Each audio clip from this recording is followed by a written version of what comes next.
Donc mes amis, rebonjour à vous. C'est le deuxième épisode de la visite du musée privé de Thierry Bétis. Vous avez été nombreux à liker la vidéo précédente et elle vous a beaucoup plu. Donc du coup, on enchaîne sur la première 450 qui a gagné le premier. C'est pas la première 450, c'est le premier 4 temps qui a gagné le Touquet. Et ensuite, je vous montrerai sûrement sa collection de casques. Donc, Thierry, est-ce que tu peux nous faire l'appareil de cette 450 CRF?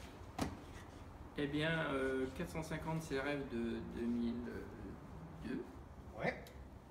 Voilà. Les modifications comme les 250. La base, le réservoir plus gros. Tu sais combien de litres à peu près? Là, je dois avoir 16 litres aussi. Et c'est ce qui m'a permis de faire le petit coup sur Arnaud de Mester. Voilà. Voilà. Uniquement deux. Nono doit encore s'en souvenir. Mais je sais que votre rivalité était bonne à l'époque. Ouais, bah. Nombreuses fois, Arnaud, il m'a dit il a mérité. Il a mérité. On est super copains. Hein. Pot d'échappement, c'est quoi? Space? Oui. Voilà, je vois ça. Voilà. Couronne kitchen à femme. Alors pareil, tu tirais toujours aussi long que sur les deux temps? Eh bien, j'ai mis pareil, 14,45. D'accord. C'est la même chose. Alors au niveau du moteur à l'époque, tu peux me dire ce que vous faisiez? Est-ce que c'était, je pense que c'était moins poussé que maintenant. Il y a certains qui vont très loin au niveau des préparations. C'était quand même beaucoup moins poussé. Là, un bon réglage carburation. C'est un carburateur encore.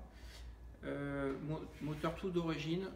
Je sais que mon ami Ben avait nettoyé un petit peu la culasse. Les conduits, mais rien de dingue. Light, voilà, Ouais. juste pour histoire de gagner un petit peu de puissance, mais vraiment léger. Mais sinon là, tiens d'ailleurs, viens un peu filmer ici. Regarde un peu ça, comme c'est beau. Pareil. Alors qui c'est qui te faisait les réservoirs à l'époque? Donc c'est Monsieur Chaplin. D'accord. Qui faisait les réservoirs, les bases d'expansion, les modifs au niveau des radiateurs aussi. Alors là, toujours la même chose au niveau des plaques à Jouret. Oui. C'était un peu la marque de fabrique à l'époque. Alors, est-ce que... Ouais, il me semble que c'est une Showa d'usine. Thierry? Oui. Showa d'usine? Là, c'était la fourche complète Showa d'usine. Avec c'est superbe les traitements. Avec les on a mis T-Buds. des T-Buds. Ouais. L'amortisseur aussi. Usine. Showa d'usine. Voilà. Et ça a gagné le Touquet, les gars. Et voilà. Ça a gagné le Touquet. Et au final, quand on regarde, il n'y avait pas grand-chose. Hein. Bon, certes, il y en a qui me diront, ouais, il y avait un jeu de suspension d'usine, etc. Mais sur tout le reste, ça reste une moto qui est quand même vachement proche de la série. Hein. Ah bah oui. T'avais même pas une 5e longue ou quoi que ce Rien soit? du tout. Rien. Moi, je voulais j'ai toujours Comme ça. tout laissé d'origine. Embrayage, boîte. Ça l'a fait. Voilà. Je voulais toujours. Eh ben, un grand merci à toi, Thierry. Est-ce que tu saurais me parler maintenant? Alors, regardez les gars, je vous fais juste une aparté. Oh, tout ça, c'est du casque perso, dont la majorité a été fait par OCD. Alors, est-ce que tu pourrais nous présenter certains casques un peu qui tiennent à cœur?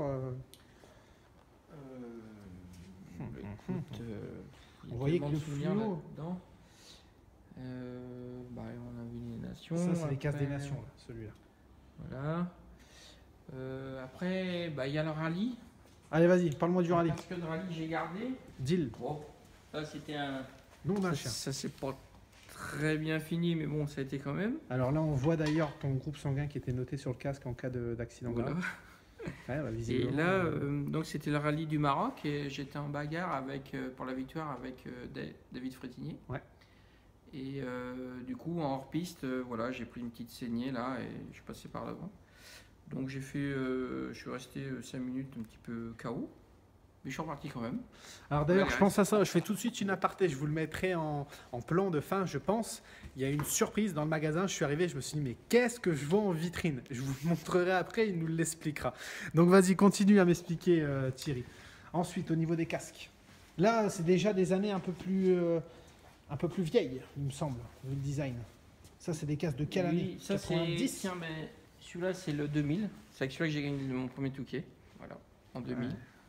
Le bel, il y a un petit peu de poussière. Mais... Ah, mais ça, c'est normal. Ça, c'est voilà, normal. après, bah, tiens, celui-là, là-bas, au niveau des coloris, il est superbe. Il est violet, orange et jaune. Tu te souviens de celui-là? Là, bah, voilà, c'était Supercross, c'est ça. Je faisais les Supercross, Bercy, championnat de France. Voilà. Ouais. C'était la mode à l'époque, les flammes. Hein. Je vois celui-là, il est vraiment beau. Celui-là aussi. Tu te souviens des années de celui-là?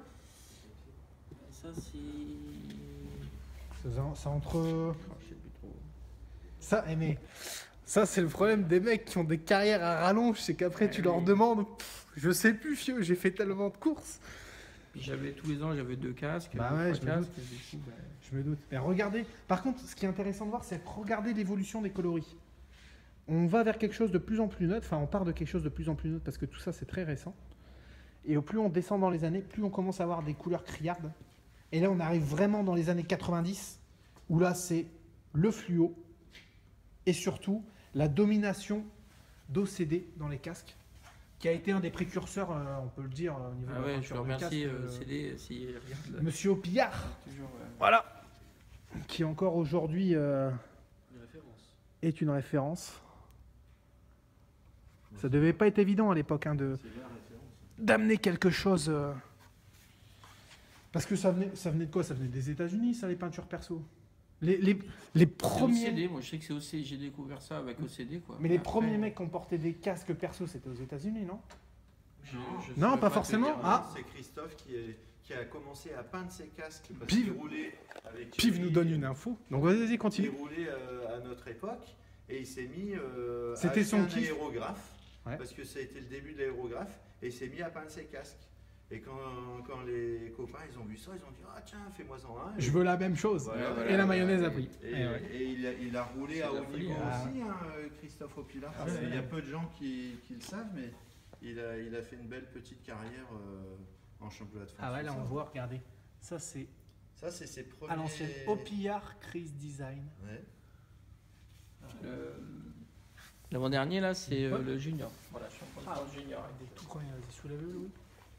avec les montonnières. Avec les montonnières à les l'ancienne, montagnes. ouais. Ah là là. Mais vous aviez pas peur de vous péter les dents avec des trucs comme ça? Bah, il y avait que ça. Il y avait Non. même, j'ai retrouvé une photo avec. Parce que là, les gars, la montonnière, elle tient juste avec. Les premiers les casques casques en qui ont plastique. été intégrales, c'était des belles à l'époque, avec le rond devant. Voilà, ouais. C'était Ricky Johnson qui roulait avec ça. Attention, là, on laisse les anciens parler de style. Là, ça y est, ils sont lancés, gardez-le. Il est content, je perds. Bon, bah voilà. Alors maintenant, je vais descendre au niveau de la vitrine. Et puis, ça sera terminé pour cette vidéo. Mais croyez-moi, l'anecdote en vaut la chandelle. Alors mes amis, l'anecdote, elle est juste devant mes yeux. Je vais vous la montrer et Thierry va nous expliquer ce qui lui est arrivé. Alors, hop, surprise. Bah Thierry, explique-nous. Voilà. Du coup, après le motocross, supercross, sable, le rallye raid m'avait attiré. Et finalement, j'ai commencé avec Honda France à faire les premiers Dakar en 2006. Et là, le dernier que j'ai fait il y a 2 ans, je suis parti avec un copain, Woody Jobard, qui m'a Ça s'est mal passé visiblement. proposé voilà, un nouveau deal. Donc, c'était pas avec Honda. Et c'était avec Zhongchen. Et finalement, voilà, le 4e jour, je me suis loupé un peu. Et elle a pris feu.